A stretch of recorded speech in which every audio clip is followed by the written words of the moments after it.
Donnie and Dolly. The team is supported by ableauctions.ca. Closing your business? We can help.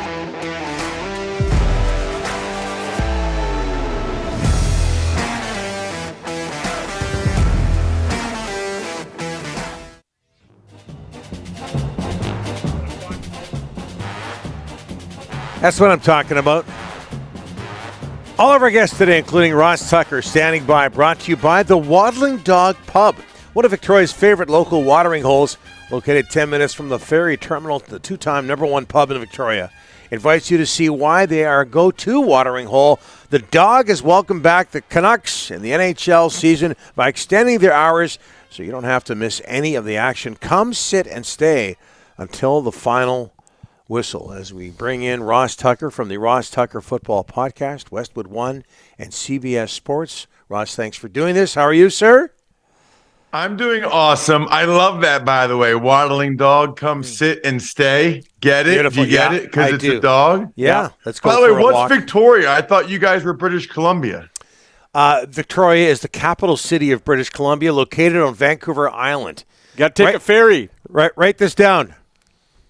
Awesome. Yeah, awesome. Because I feel like, I know this feels like I'm pandering to my audience, but pretty objectively, like British Columbia in general, the Vancouver, Victoria area in particular, like that's the coolest part of Canada, right? Like if you could, if I talked to a Martian and they said, I want to go to Canada, I'd be like, go to Vancouver. Yeah. Oh, no, I agree. Now, people in Toronto don't know where Vancouver or Victoria are, so you're not alone here. So there's that. One day we'll have a discussion. We'll teach you all about what Canada's all about, Vancouver versus Toronto. Yeah. Montreal's in there as well. One day we'll do that. But meanwhile, speaking of Canada, we've just found out that Nathan Rourke of the BC Lions out of Ohio University, not Ohio State, and he had an outstanding season, Ross, is going to start working out for NFL teams next week. Now, Adam Schefter is the person who tweeted this out. The reaction from a lot of CFL fans, well, he's too small. 6'2", 210. What do you think? Well, he's definitely not too small. Definitely not. I mean, that's totally changed in the NFL. I mean, they're drafting guys, Baker Mayfield and Kyler Murray. Maybe this isn't helping his argument, but they're drafting guys that are that height and size left and right. 6'2", 210 is plenty big enough. And if you're as accurate and as consistent as he was up there, he should get a shot. Absolutely. There's a long history of guys from the CFL coming back down to the NFL and playing well. Obviously, Doug Flutie and Jeff Garcia, of course, Warren Moon. The interesting thing, guys, I don't know if you know this, but his younger brother might end up being the player of the year in the MAC. Yeah. His younger brother plays at Ohio where he played, and he's been lights out this year. Ohio is having a fantastic season primarily because Nathan's younger brother is a stud just like him. Have you seen Nathan play at all, Ross, or his brother? And if so, what do you think? I've seen them both play in bits and pieces in college. Have not seen Nathan play in the CFL, but I've seen both of them at times in their careers at Ohio. They're good. I mean, they're good. They're really, I think, they look to me like career backup types in the NFL. Okay. In the sense that very smart, know where to go with the football, very accurate, mobile, but not, they're not Justin Fields. They're not going to wow you with their physical ability necessarily, but if you're smart and you throw the ball to the right guy and you're accurate and you get the ball out on time, you have a chance to stick in the NFL for a while. What's the opinion of CFL players amongst NFL players? Not much. Yeah, not much. I was there. Yeah. Well, and I'll tell you why. Because it seems like every year a couple CFL guys come and they try out for the team and they hardly ever make it, So it's like, okay, yeah, he's good up in the CFL, but I think the perception is, especially like the skill guys, the perception is that they're up there playing against like other Canadians that might not be really athletically gifted in terms of how fast, athletic they are. Mm-hmm. I think, though, that guys that actually play in the CFL and come down, if you actually have a conversation with them, they'll be quick to tell you two things. They'll be quick to tell you the game is very different up there. It's a different game in a lot of different ways, but also that the guys up there are way better than people realize. So what's interesting about it, and this is actually interesting, when a CFL guy comes to the NFL, no one's really expecting much of him, but sometimes they surprise you. You know, we've seen that. Yeah. Remember Cam Wake? Cam Wake that come down. One. He was here. Yeah. Yep. What's that? He was here. Cam Wake was here. He was here. And he's visited Victoria. Yeah, there's guys that come down and have fantastic careers. What I think is more interesting is all these guys that don't make it in the NFL, they think they're going to go up to the CFL and dominate. That's it. And nothing could be further from the truth. They go up there, and next thing you know, they're either third string up there or they come back to the States with their tail between their leg, and they have some excuse about the coach or some blah, blah, blah. The reality is they couldn't hack it. They weren't good enough up there either. Ross, I got to ask you about the Vikings-Bills. Unbelievable. Josh Allen, 3 turnovers in the fourth quarter. What about the Vikings? Nobody talked about them, and now they have to be front and center, and a lot of people's minds are 8-1. I mean, your thoughts on the Vikings? How far can they go? They can go all the way. Yeah. They got a really good team. I mean, look at them. Yeah. You know, they've got 2 really good receivers, one of whom is probably the best in the NFL. They've got a really good running back. They actually have 2 good running backs, one of whom's top 5 in the NFL, Dalvin Cook.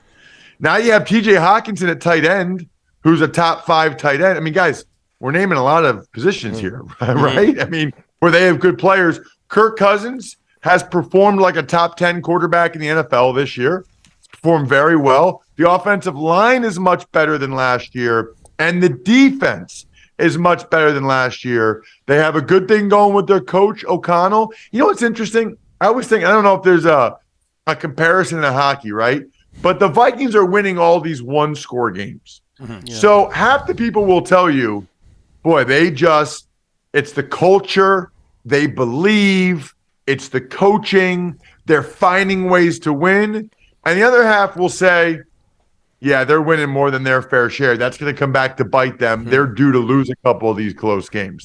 There's really 2 schools of thought, because in general, you're not going to win as high a percentage of close games as the Vikings have this year. Eagles lost their first game last night. You were not happy last night with that face mask, and you tweeted that everything should be reviewable and everything should be able to be challenged. How unhappy were you with that call last night, Ross? Well, I'm really unhappy now because evidently Dallas Goedert, the Eagles' stud tight end, is going to be out for an extended period of time with a shoulder injury he suffered on that play, which is infuriating because I think the reason why he hurt his shoulder is because he landed on the turf awkwardly when he was being pulled down by his face mask. Mm-hmm. Now, guys, let's be very clear. It's not why the Eagles lost the game. Right. The Commanders were better. The Commanders deserved to win. I love that about football. I love that about sports, right? You get what you deserve. You get what you earn, okay? The Commanders earned it. The Eagles didn't. However, that's got to be able to be challenged. Yeah. I mean, people are like, oh, Ross, then the game would take forever. No, it wouldn't. Coaches only have 2 challenges. They don't want to blow them, by the way, because if they do and they're wrong, they lose a timeout. Mm-hmm. It would not extend the game that much, but it would give us some mechanism, guys. When my mom is texting me from her bed in Wyomissing, Pennsylvania, saying, why did they not throw the flag for face mask? You got problems. When Sandy Tucker, at 73 years of age, is texting her son, and she knows it's a face mask and they can't fix it, we got a problem. I mean, they got to be able to fix that somehow. Look, like I said, Commanders won fair and square, but I'm talking about moving forward. That's an important game, but like playoffs, Super Bowl. If something there's 60 cameras for Monday Night Football, and we can't say, okay, that was a blatant face mask. Eagles ball at the 40. Maybe they would have fumbled the next play. Who knows? But you should at least be able to call that. Yeah, especially when it causes injury. Ross, also in that game, and keeping in line with what you were just talking about, it didn't cost them the game, but what was your opinion of the unnecessary roughness call on Brandon Graham near the end of the game? Really unfortunate. You know what I think's interesting about it, by the way? Heineke kind of went down to his knees, but almost started to get up. And Brandon Graham has said he thought Heineke was getting back up, but when he realized he wasn't, he slowed down, and didn't want to hit him with that much force. What's interesting to me about that is Quez Watkins caught a deep post and was down. And then as he was getting up, he got killed. He got hit from behind and he fumbled. I just think it's an interesting question. Like, how do you know if the guy is giving himself up or not, right? Like Quez fell as he was catching the ball, whereas Heineke clearly went down on his own volition. But it is an interesting thing. I didn't have a huge problem with that. Here's why. If the roles were reversed, Eagles fans would be going crazy, right? Like if Jalen Hurts took a knee like that and a commander hit him, they'd be saying, that's a flag, blah, blah, blah. That's the rule. So that one didn't bother me nearly as much as the Goddard one. Okay, Seahawks, of course, in the NFC West, they end up losing in Germany, but in line with that division, the Rams, Russ, what is going on with the defending Super Bowl champions 3-6? Boy, it's a good question. And now with Cooper Kupp having to have ankle surgery, I don't know if we ever see him again this year, right? He goes on IR for 4 weeks. Well, when he gets back, what's the Rams' record going to be? And is it going to make sense to put him back out there? Probably not, right? So the Rams looks like they're having a lost season. And what's really unfortunate about that is they don't have a lot of picks to make the team a whole lot better. And all their stars, Stafford, Aaron Donald, Jalen Ramsey, Cooper Kupp, they're all getting a year older. I think they would tell you it was worth it to win the Super Bowl, but this is the kind of the flip side of that. Ross, Christmas just around the corner. Before we let you go, what can you tell us about my front page story? The greatest gift you can get any loved one for any holiday, but especially Christmas. I know you guys are going to be inundated with deals for Black Friday. You guys have Black Friday up there? Quasi. No, quasi Black Friday. Yeah. The point is this, okay? It's the gift that keeps on giving. We write an unbelievable story about your spouse, your mom, whoever, when they get it and see themselves on the front page, like it's an emotional thing. Then they read it and all the quotes from you or your children or your siblings or whoever talking about how wonderful they are. It's like a 95% crying rating. Forget approval rating. There's like a 95% chance they will cry and be moved to happy tears by this gift. Rick, do it. MyFrontPageStory.com. MyFrontPageStory.com. Way better gift than Dolly, Toque, or whatever you can buy at that one store where they sell your merch. MyFrontPageStory.com. Done. Rick makes people cry on this show 95% of the time. So keep that in mind, Ross. My Front Page Story. My friend, we'll talk to you next week. See you, dudes. You bet.